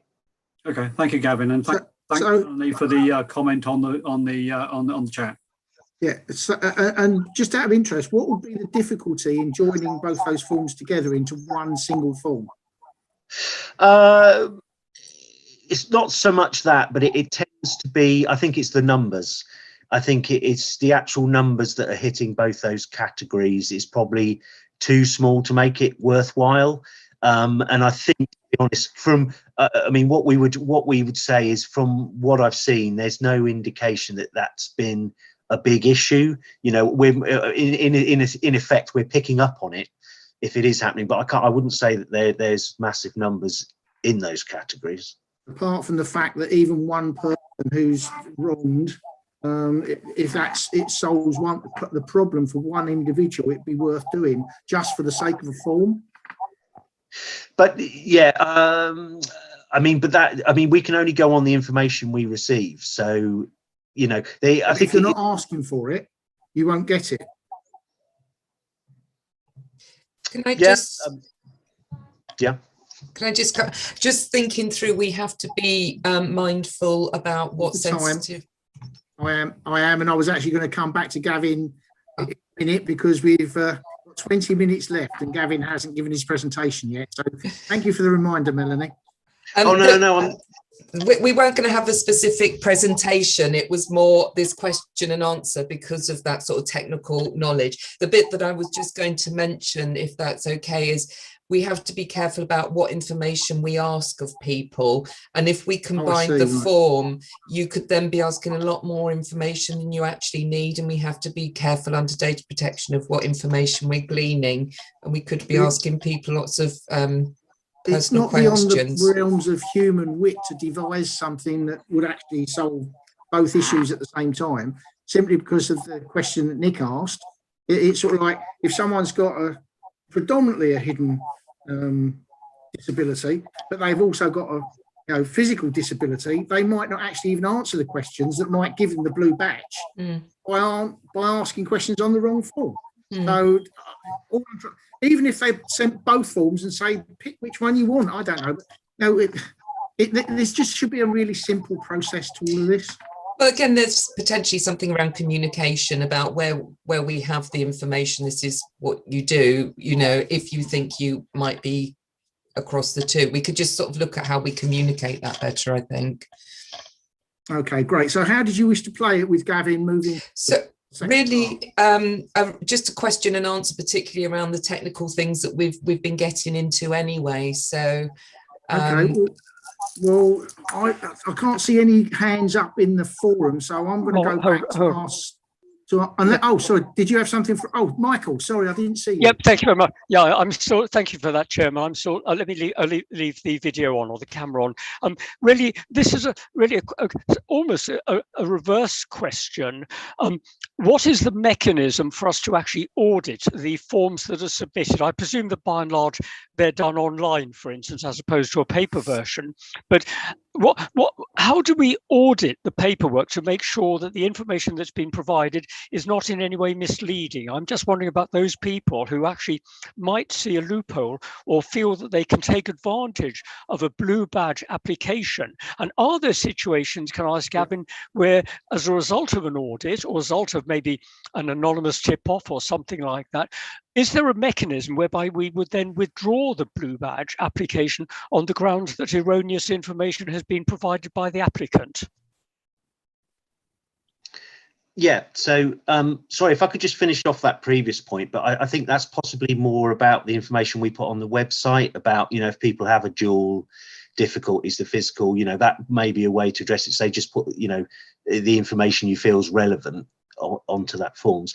Going back to the forms, I mean, we do get the odd phishing one online, if you like, where, and I can only term it that way, somebody applies and they sort of write, they fill in all the boxes, but they have to provide some evidence of the medication they're on or of diagnosis. And when we then say, oh, can you send in your evidence with your application, and we don't hear from them again. Now, whether somebody testing whether they can just get one off the back, I mean, that just wouldn't work, without that evidence. And we do check that people are who they say they are. So it on that front, that that would be quite difficult to do. And again, if I'm not sure if you were asking if somebody was trying to abuse the system in terms of sending in fraudulent is this, but what we would then ask, what we do ask is that people give us the contact details of health and social care professionals who are involved in their care, and also that they send in any letters of their diagnosis or any things identifying their prescriptions. So, presumably people could forge, say, NHS headed letters, but of course, at some stage we would more than likely, often what we get is people a lot of the letters they get aren't asking specific questions around mobility.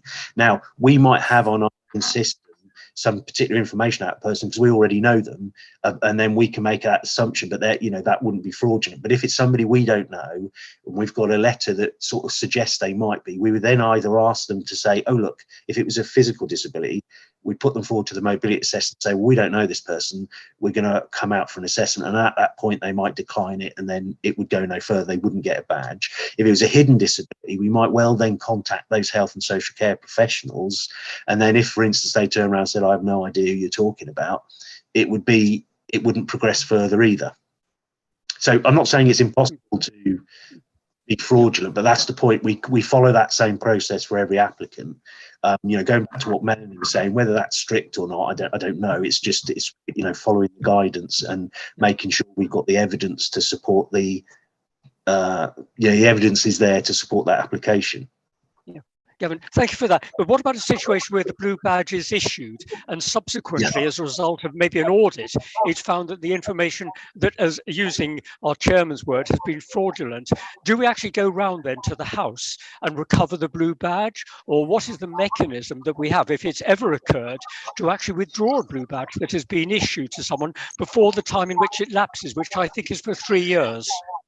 Yes, I mean, that's an enforcement. We don't actually carry out that enforcement. That's down in, I think, parking, isn't it, that do and traffic and parking that do that side of it. But if we're told, we do investigate. So if we're told somebody's using a badge fraudulently, you know, which does happen, we do investigate that, and it can be withdrawn if we've got some evidence of that.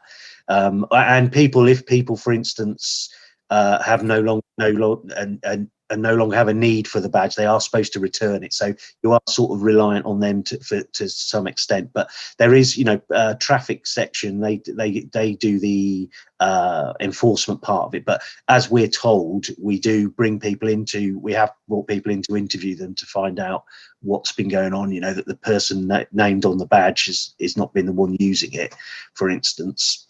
You know, that sort of thing. Does that answer it? Yes, it does. Thank you, Gavin. Thank you. No, that's absolutely a great question, Michael. I've got Isabel again, but can I just bring us back on track a little bit? That thing about fraud is really important. I just want to sort of read out a quote that came from the Transport Secretary. It's not a question as such, but I'll just say this before I hand over to Isabel. It says, we know that for some people, and again, it's not everybody, the possibility of not being able to find a parking space can make even leaving the house a challenge.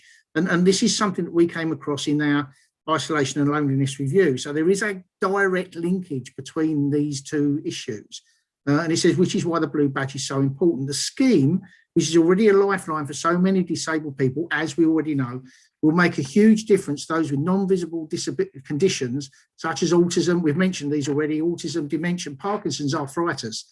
And he said, it is my sincere wish that these changes will improve life or improve people's lives in as simple as possible as way as is available. So it's this bit about simplicity. And I know Melanie mentioned, and you did as well, Gavin, about the idea of communication, but it's about the ease of the process at the same time as we're looking at the complexity of all the questions that go behind it. So IT should be able to sort of put all this together to make a very complex situation very easy. So it's about a seamless, straightforward, easy, open situation that we're all looking for. I think we're all looking for the same thing, but how do we achieve it?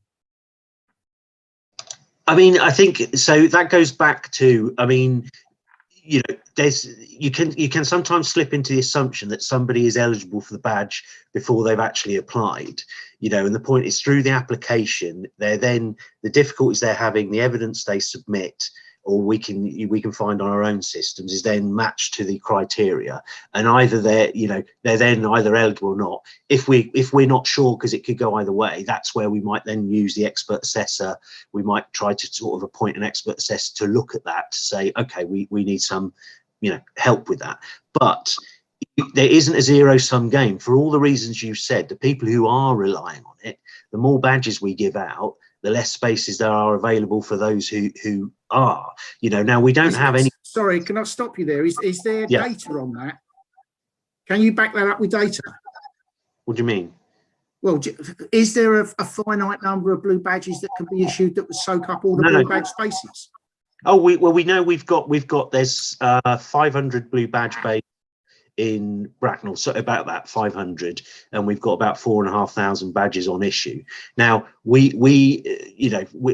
don't have any targets, or, you know, we look at each case individually. We don't have any targets or anything like that. But what I'm saying is, if you're not following, you know, you're talking about a simple process, which, yeah, make it as simple as possible, which we can all agree on. I agree with you, but we still have to some extent apply some criteria to it.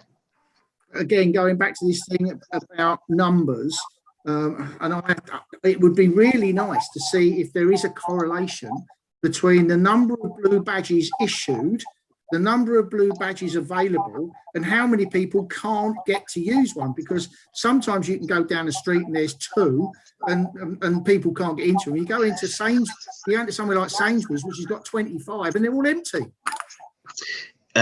And I think that's a really good point, and that's something that we've discussed before about needs looking at, about on the planning side, about making sure there's enough, you know, in relation to the badges issued, that there are enough spaces. Now, we have just heard subjectively people calling in wheelchair users, for instance, saying it's almost pointless having a blue badge because whenever I try to use it. Now, that is just purely subjective. That's what we've just had the odd person saying to us, you know, frustrated that whenever they try to go somewhere, like you say, the badges are taken, whereas, like you say, you go to Sainsbury's, there's bay after bay empty. So I take your point, but that's, you know, that's something almost from a planning side, I think, that would have to be tied in with. But before I pass on, and I can see Melanie's got her hand up as well, I think she might want to come back on this one as well. But I think the point is, it would be really good if we had some statistics or data of some description that says if we have 2,000 spaces, we can only as a maximum dish out 10,000 badges. That would actually be quite useful information. I'm making that up, by the way. Yeah, I mean, Sorry, Melanie, do you want to come back on that point?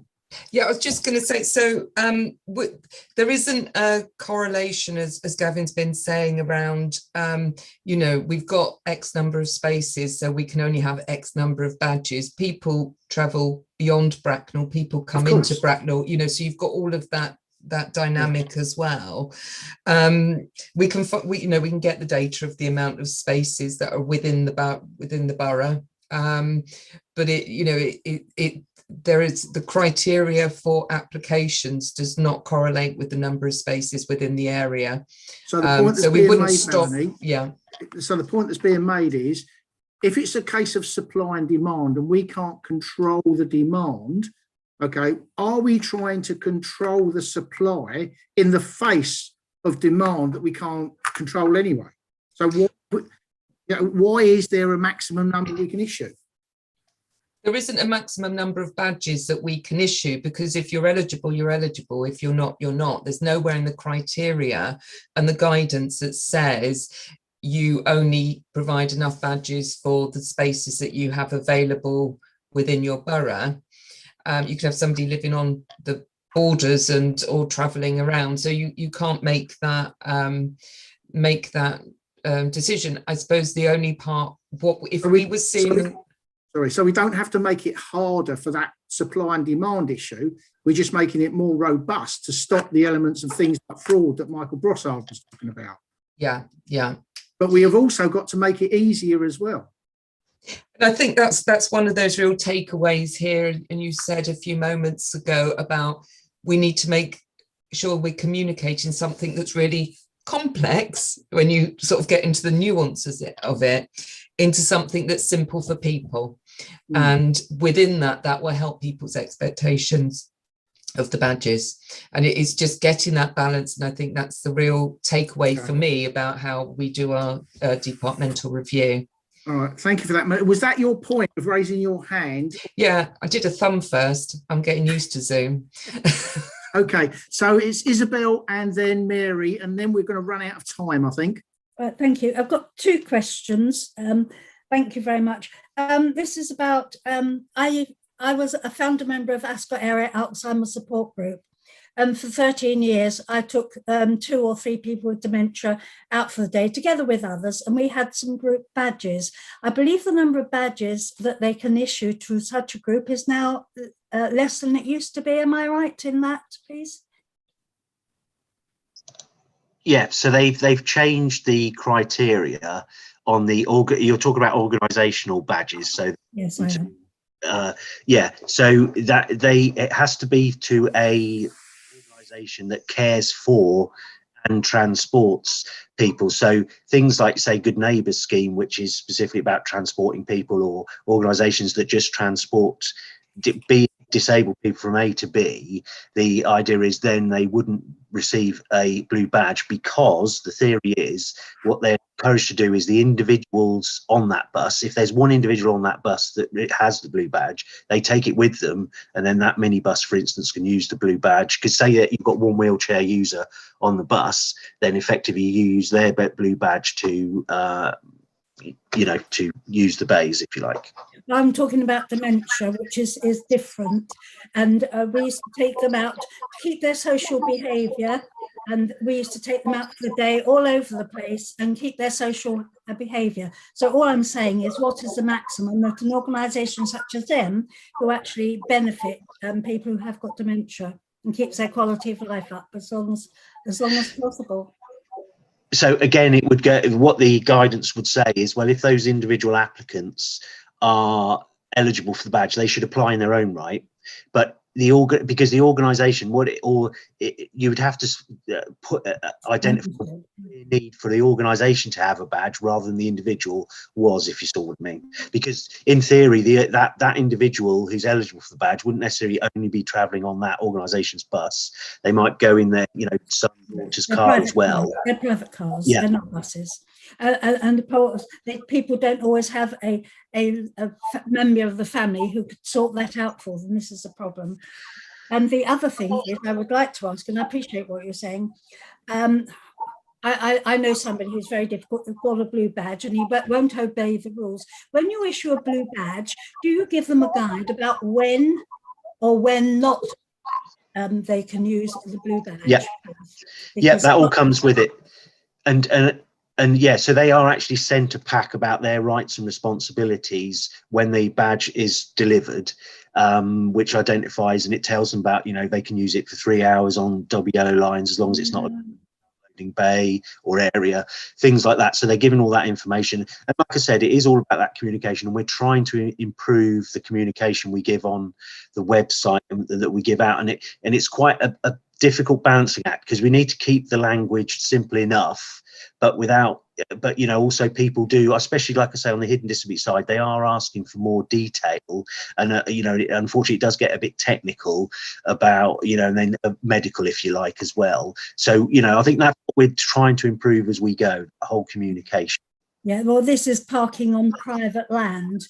Well, they insist they can park anywhere they like, which isn't true. Right, okay. Sorry, thank you for that. Thank you, Isabel. And I think this will have to be the last one, Mary, because we've obviously got to go into a plenary session shortly after. But we've got enough time. Go on. I'd just like to ask that the forms that everybody has to fill in, presumably they're government forms with all the statutory questions on, and can you add your own questions for a locality like this, which you've picked up and you have to keep phoning up people and asking the question? So can you put that question which you think, actually, let's put that on the form, because that will save a lot of communication issues and we'll get it communicated from the start?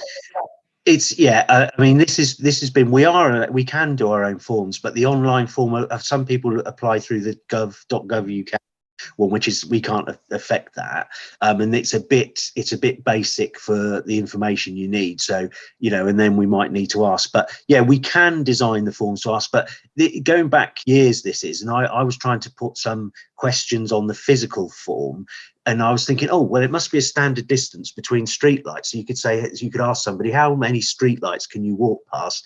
But of course, when I spoke to Plan, they're like, oh no, they're all over the place. some are 10 feet apart, some are 15, some are 20. So it gets, you can use that. And I think that's what we're going to look at, is about, can we ask some better questions on the forms to, again, going about that, to make the process a bit simpler.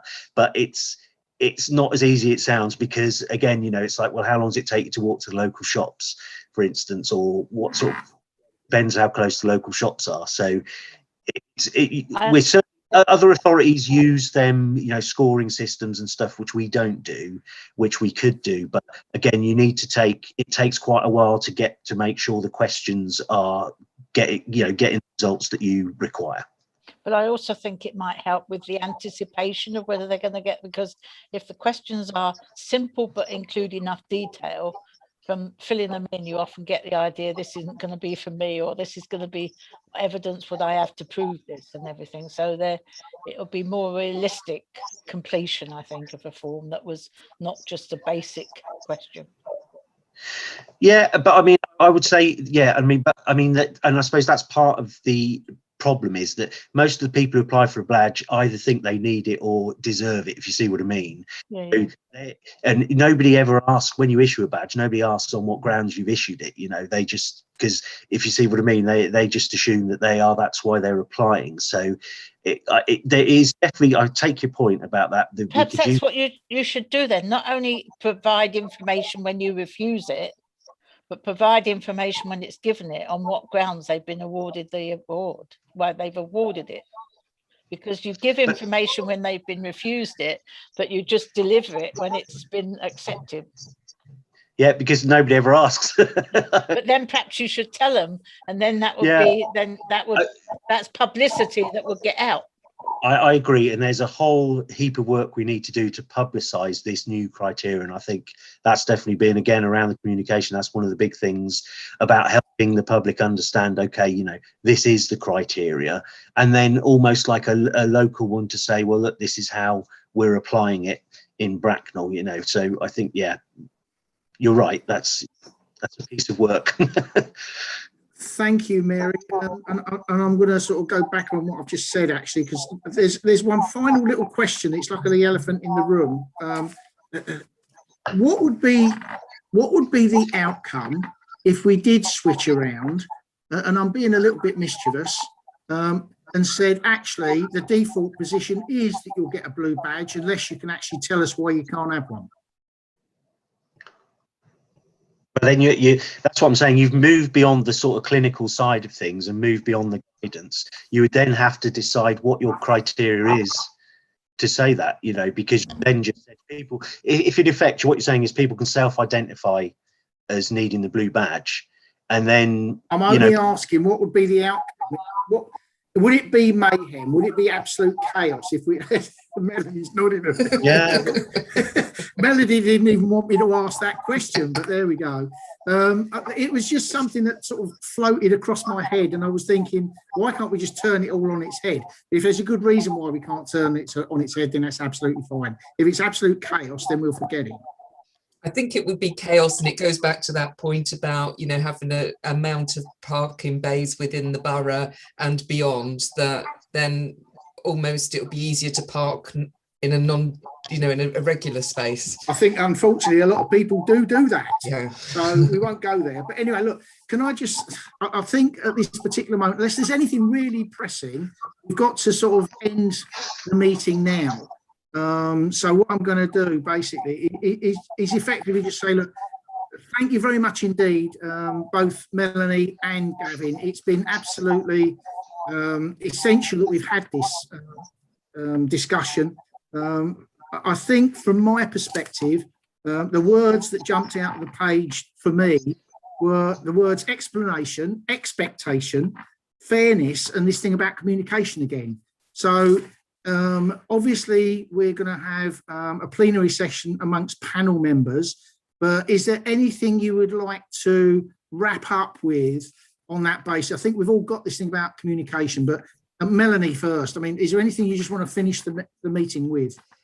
Just thank you for the opportunity. I've really appreciated having this time to look at it. As I say, we look at everything sometimes from such a sort of technical area, and just having these questions and thinking about it in that broader sense. And I've got lots of things to take away for our departmental review, and I'm sure as you go through this process, I want to glean anything that you have from this as well, so that we can make sure that we really knit it together. So I appreciate everybody's time today. Absolutely, and you're very welcome. And Jen has already made some approaches to other local authorities. We will be doing some study of what other people are doing as well. So if we get anything that you don't get, we'll obviously share that with you. So thank you for that, Melanie. Gavin, would you like to add anything before we close down? Yeah, and just going to that, I mean, COVID has affected this in the sense that what we were about to do was, me and the mobility assessor, what we did before as well in 2012, was to go out to different groups and explain to them and say, okay, this is the new agenda, you know, just tie in if they were meeting up or whatever, you know, if there was a dementia meeting or anything like that for them, we would go along and say, okay, we're here to answer questions about the blue badges, the changes in it, you know, and that's the sort of thing we can hopefully, as things open up, we can start doing it again, just to help with that, publicising it and just helping people to explain what the changes are and what the sort of things we're looking for, where, you know, to establish people's eligibility for the badge. So, you know, hopefully again over next year when things ease up, we can start to do that, and I think that will help. That's great. Okay, and again, I failed to do it previously, so I'm just going to bring Jen in our last minute or so. You've only got a minute, Jen.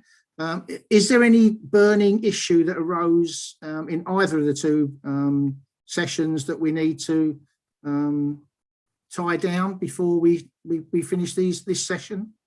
No, I wouldn't say any burning issues. I've got a couple of things that Melanie's said she'll follow up and get further details from us. I'll drop you a line, Melanie, just to remind you of those, but I don't think there's anything outstanding from what you've covered. Excellent.